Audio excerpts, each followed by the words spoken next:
An ideal pet door means freedom both for you and your pets, and they're so easy to install. All you need are a few basic tools and a little guidance, and in just a matter of minutes, your pet will be able to come in and go out whenever you want them to. So let's get started. To begin with, you'll need to have the following tools. As with any home improvement project, if you do not have the tools or the skills to properly install your pet door, we suggest using a professional handy person or licensed contractor.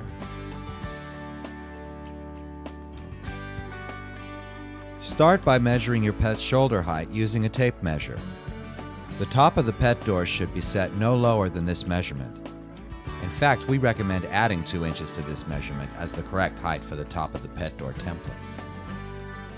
Using a pencil and measuring tape, mark a point near the center of the door at least 4 inches from the bottom. The door should not be set lower than this height. Now use the tape measure to mark the center point of the door at the same level as the 4-inch mark, or higher if your door will be too low for the pet's shoulder to fit easily. Mark the bottom edge with a pencil using a level straight edge. Make sure the line is level and straight. Use only a pencil, as you may find you need to raise this line to accommodate taller pets. Take the paper template and find the bottom center and mark it with the pencil.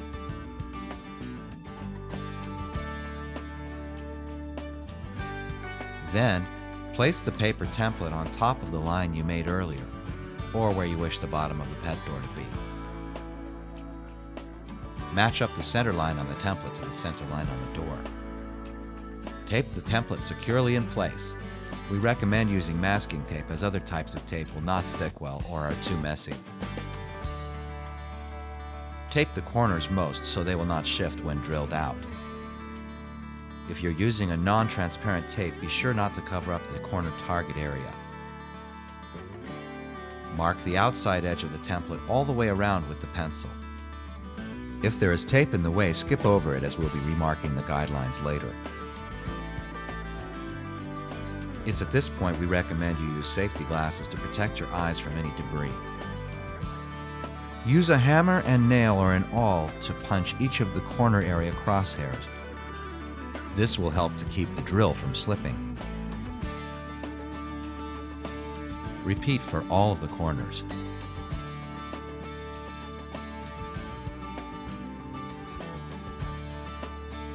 For the next step, place the 3/8 inch drill into the first pre-punched corner.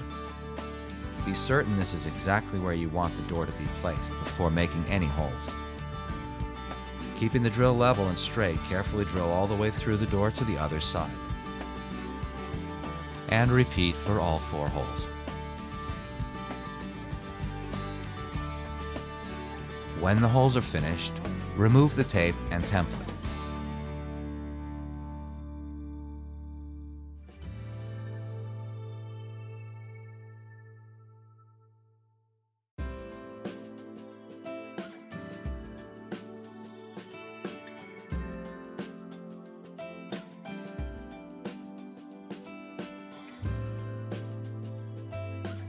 Using the pencil and the straight edge, remark the lines before going to the next step.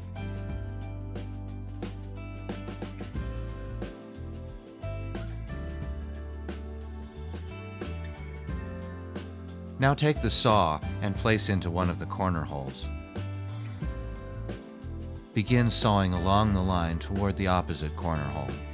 At no time should you allow your hands to come into contact with a moving cutting tool, so keep clear of the blade while it's moving.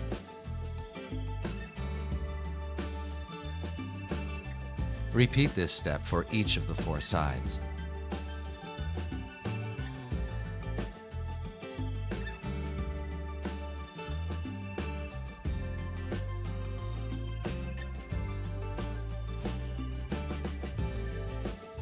Once cutting the hole is complete, tap out the material where the pet door will go. And then clean the area around the hole using water or kitchen surface cleaner and a paper towel.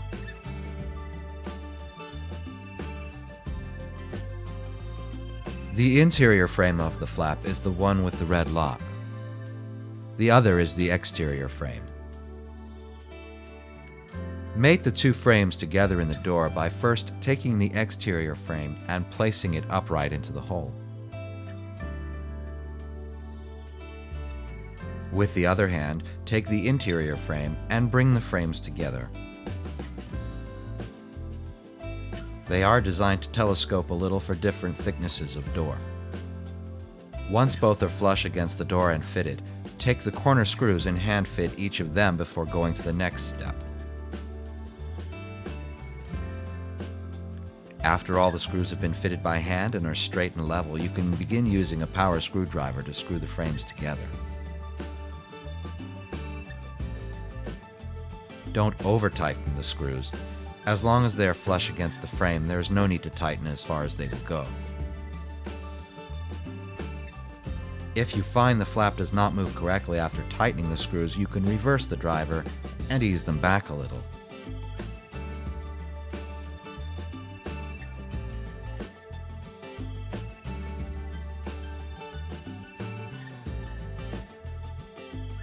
Make sure the lock is in the open position and test the flap for function and fit.